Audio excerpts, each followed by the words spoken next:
میرے دیکھنے اور سننے والوں کو السلام علیکم ناظرین، اس ویڈیو بلاگ کے ساتھ میں ہوں شاہد کاظمی۔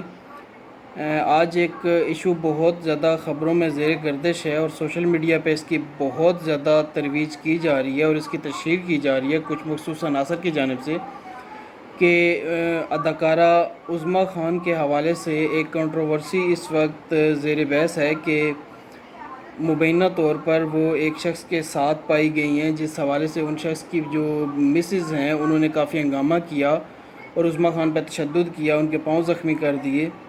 اس حوالے سے سب سے اہم بات یہ ہے کہ ملک ریاض حسین جو اس وقت بیریا ٹاؤن کے چیئرمین ہیں، ان کے حوالے سے ایک بیان زیر گردش ہے کہ جو وہ عورت ہیں جنہوں نے ان پہ تشدد کیا یا ان کو زدوکوب کیا، وہ ملک ریاض حسین صاحب کی بیٹی ہیں۔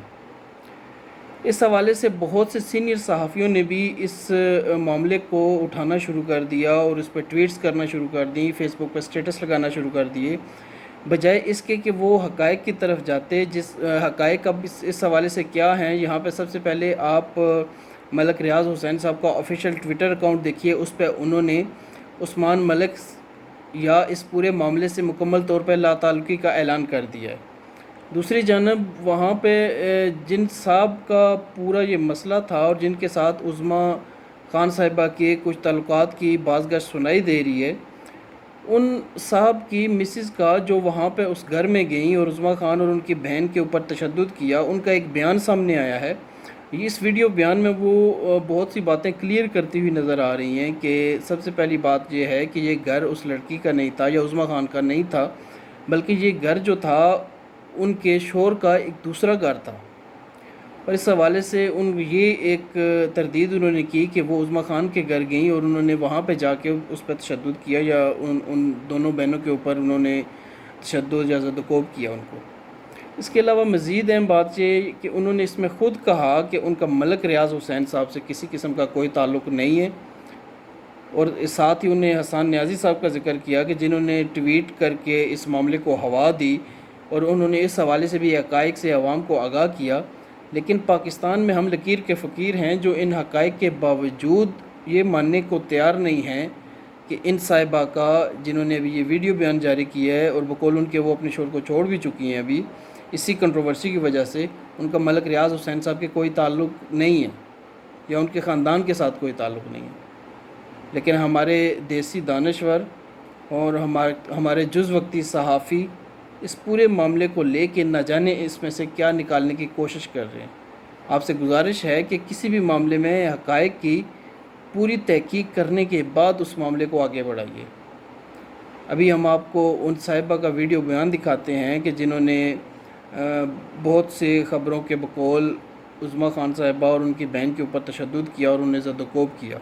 آئیے اب ہم ان کا آپ کو ویڈیو بیان سنواتے ہیں، اور آپ کو یہ بلاگ اگر اچھا لگے اس کو پسند کیجئے، اس پر رائے دیجئے اور اس کو بلاگ کو شیئر کیجئے گا تاکہ حقائق زیادہ سے زیادہ لوگوں تک پہنچ سکیں۔ آپ کا بہت بہت شکریہ۔ السلام علیکم، میرا نام آمنہ عثمان ہے۔ یہ جو صبح سے سپیٹ چل رہا ہے ٹویٹر پہ اور سوشل میڈیا میں، پوری یہ جو پورا عظمیٰ خان کا ٹرینڈ کر رہی ہے، اس کیس کے حوالے سے میں 2-3 باتیں کلیریفائی کرنا چاہتی ہوں۔ سب سے پہلے تو میں کلیریفائی کرنا چاہتی ہوں کہ عثمان ملک, my husband, has nothing to do with Malik Riaz Hussain. He is not a part of his immediate family. یہ سب سے پہلے میں کلیئر کرنا چاہتی ہوں۔ جو ان کو یہ صرف ملک ریاض کو ملائن کرنے کی کوشش کر رہے ہیں، حسان، this is a personal spat between Hassan Khan Niazi and Malik Riaz Hussain, which Hassan Khan Niazi is trying to just literally get money out of it. وہ صرف پیسے لینے کے لیے یہ سب کر رہے ہیں۔ انہوں نے ہمیں اپروچ بھی کیا کہ وہ لڑکیوں کو پیسے دے دیں تو یہ سارا معاملہ بند ہو جائے گا، which we refused کیونکہ ہم حق پہ ہیں۔ سیکنڈلی، یہ جو بات ہوئی ہے کہ میں نے کسی کے گھر کے اندر بارج ان کی ہے اور جس طرح میں نے ریاکٹ کیا ہے، this was not their house, this was my husband's other house which I followed him to. So basically یہ میرے ہسبینڈ کا دوسرا گھر تھا جہاں پہ گھسنے کا میرا ہر حق ہے، یہ ان لڑکیوں کا گھر نہیں تھا۔ میری 13 سال کی شادی شدہ زندگی کو بچانے کے لیے میں نے اس لڑکی کو ریپیٹڈ وارننگز دی تھیں۔ This was not the first time that I approached her. اس سے پہلے میں نے ریپیٹڈ وارننگز دی تھی۔ میرا ایک 11 سال کا بچہ ہے۔ I'm sure جن سب کی اولادیں ہیں اور جو عورتیں اس سب سے گزر رہی ہیں، they can completely understand what a wife goes through and how hard she tries to go till the last point to save her marriage. But I know